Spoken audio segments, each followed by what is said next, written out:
こんにちは、テリーです。こんばんは、ゆっくりです。ご視聴ありがとうございます。ありがとね。さて前回は、船に乗ったままワープしたり、船だけがワープして大破したり、船が消えたりしました。次はテリーが船から消える番ね。私が消えたらどうやって企画進めるんですか？まあともかくやっと村は見つけられたし、シルクタッチを取引する村人まで見つけられました。あとは取引材料の在庫を拠点から持ってくれば、シルクタッチが必要なブロックの収集開始できます。地図2枚目に入りました。なおバイオーム表や収集ブロックは現状こんな感じです。それにしても、案外拠点までの移動が時間かかってだるいです。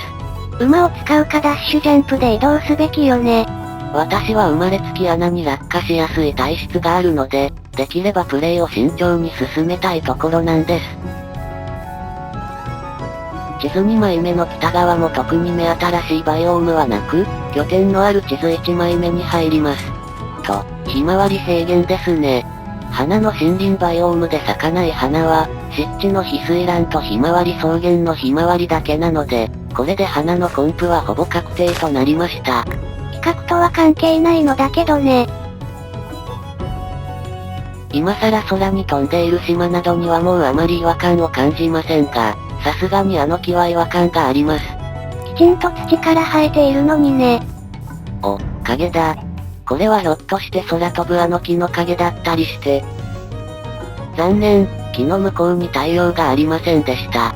なんで残念に感じるのかしらね。さて、無事に地図1枚目で花の森林バイオームを見つけました。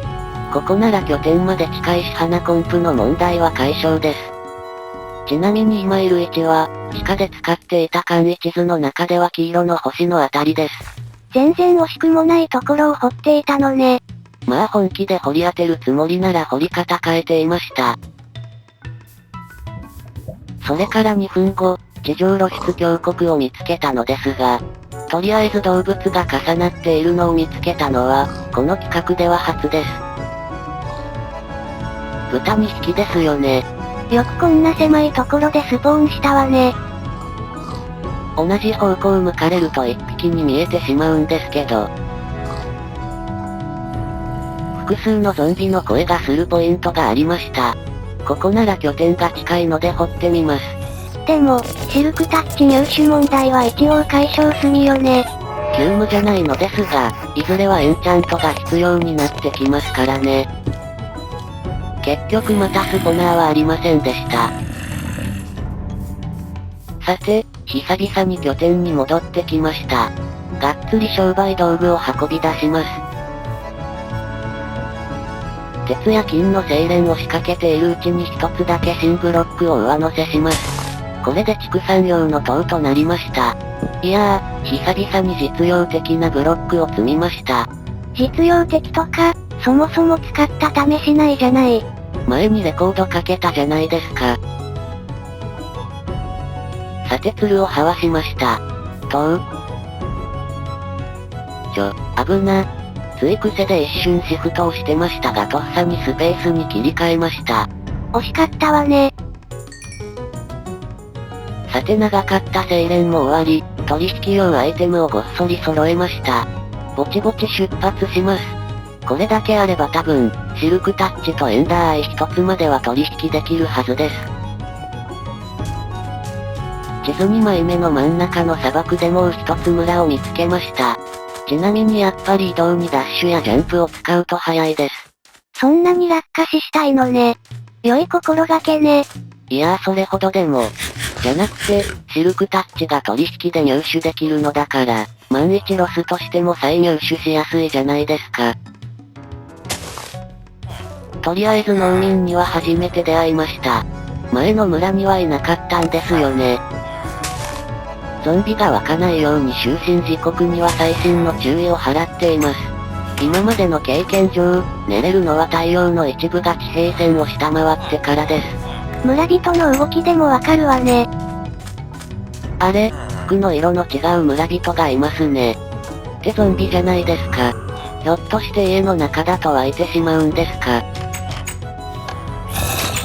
ウオーエンチャントの剣とかずるいです。落としてもくれないし。牧師がいました。向こうの村の牧師が万一ゾンビ化してもこれで大丈夫です。何この村。なぜあちこちに平地の砂漠があるのにあえてこんなところに村作るんですか？それはもちろんテリーへの嫌がらせでしょ。まだゾンビの声してるじゃないですか。テリーと取引するくらいならゾンビになった方がマシなのよ。何も悪いことしていないのに。うわぁめっちゃ回り込みづらい。こっちにも。ゾンビ化した村人って村人ゾンビになるんですよねきっと。とすると今のところ村人は無事ということですが。土捨てます。足場は木材でいいんです。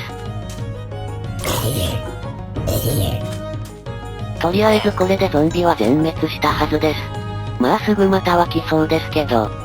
で、この村人が幸運2の取引主でした。後々2つ買って幸運3入手するのもありですね。さて、シルクタッチの村に戻ってきました。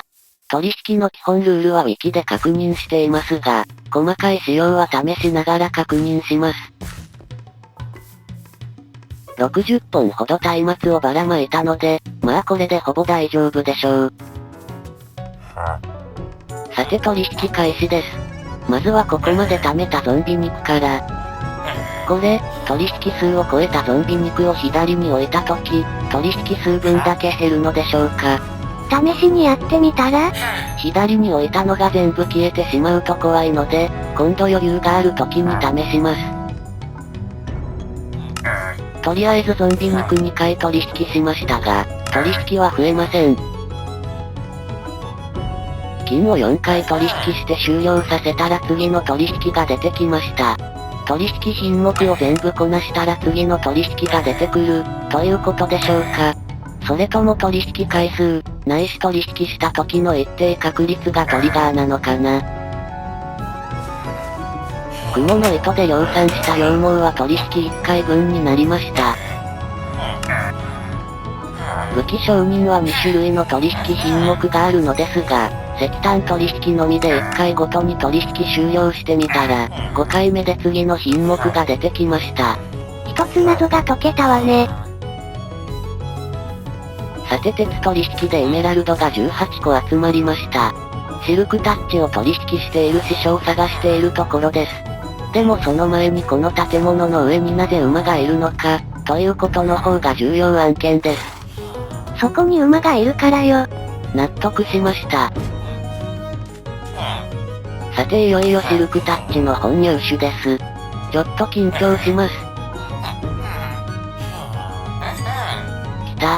来ました。そして予想通り再取引も可能ですね。